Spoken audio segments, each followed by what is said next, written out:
the greatest tool out there that I have found in all my years of the financial services industry. This is the best tool.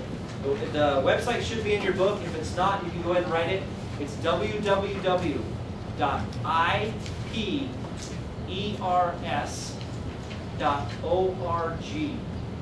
and /calcs, C-A-L-C-S.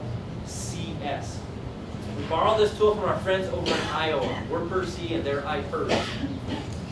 This is just the best tool for asset allocation. It has age right here, and you can slide this up and down. Age 25 is the default age because I'm actually only 19. So, current assets, you can slide that up and down. Savings per year, tax rate, income required, and then my two favorite on the bottom: risk tolerance and economic outlook. Risk tolerance, it's either low or it's high, and you can slide that up and down. Economic outlook, poor or good. Now, the really neat thing about this is as you slide those up and down, this changes. It just morphs into your asset allocation. So now I already told you that I'm kind of a nerd, but I probably spent an hour just on these two. All these different combinations, sliding back and forth, because this just changes. It's just amazing. Use the tool. Obviously, you won't have as much fun as I had on this tool, but it's a good tool, so use this. So break it down. It tells you how much you need large cap, mid cap, small cap. It breaks it all down for you over here. The definitions are also on that page as well. Okay, let me give you one more tool for asset allocation. Somewhere in your book, just write the number 100. Anywhere in your book or on a piece of paper, just write the number 100. Okay, now underneath that, or next to that, write your age. Or the age that you want to be at. It doesn't matter. You think you are. Neighbor's age. I'm 19. Use my age. It's fine too. Whatever age you'd like. Okay, now take 100 and subtract your age. Sorry, I did not recalculate. Okay, you should get an answer.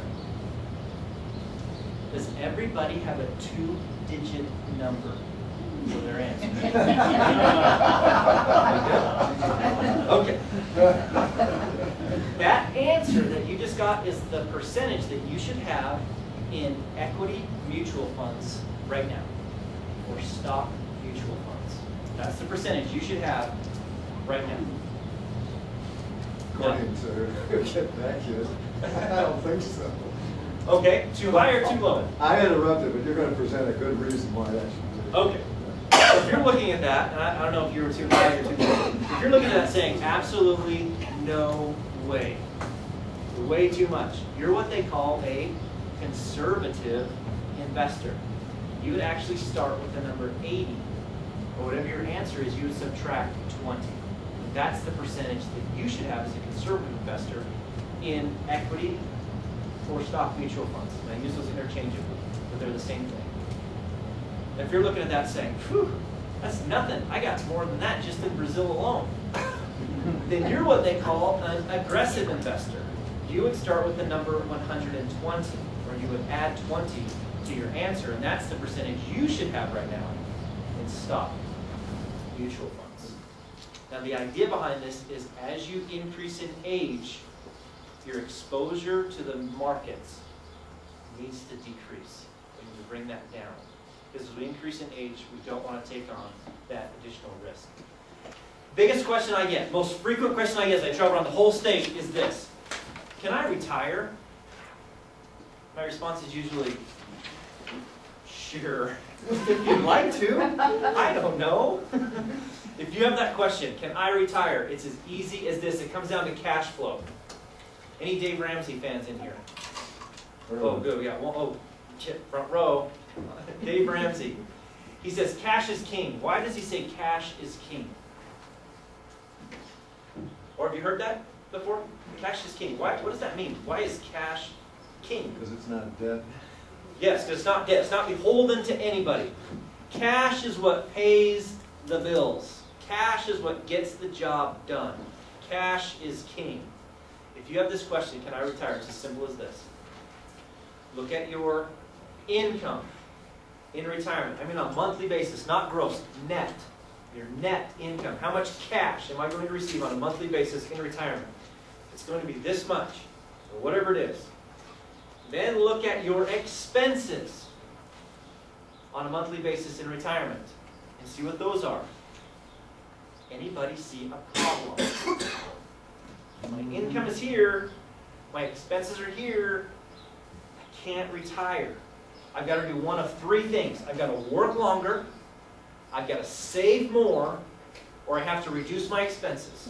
One of those three things. Work longer, save more, reduce expenses. Now generally most people try to say that and they'll say, well, obviously my expenses are going to go down when I retire.